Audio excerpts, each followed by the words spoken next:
இதனை இதனால் இவன் முடிக்கும் என்றாய்ந்து அதனை அவன் கண் விடல்.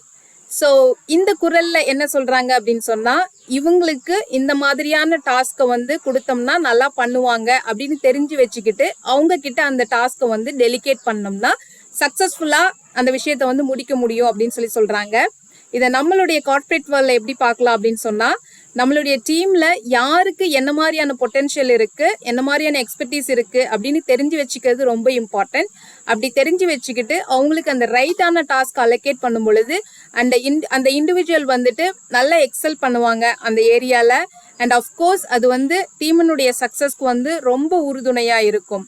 ஸோ இப்போ ஏஐ அண்ட் ஆட்டோமேஷன் எடுத்துக்கிட்டோம் அப்படின்னு சொன்னா, நம்ம வந்துட்டு எங்கெங்கெல்லாம் வந்து ஆட்டோமேஷன் கொண்டு வரலாம், எங்கெல்லாம் வந்து ஹியூமன் எக்ஸ்பர்டீஸ் தேவைப்படுது அப்படின்னு சொல்லிட்டு கரெக்டாக ஐடென்டிஃபை பண்ணி நம்மளுடைய சிஸ்டமை வந்து இம்ப்ளிமெண்ட் பண்ணலாம். ஸோ இதை வந்து நம்ம பண்ணும் பொழுது நம்மளால ஒரு ரைட் பேலன்ஸ் வந்து ஸ்ட்ரைக் பண்ண முடியும் between the technology and human intelligence. So இது வந்து நம்மளோட கருத்தை வந்து ஷேர் பண்ணியிருக்கோம். உங்களோட வியூ பாயிண்ட் என்ன அப்படின்னு சொல்லிட்டு ஷேர் பண்ணுங்க. தேங்க்யூ.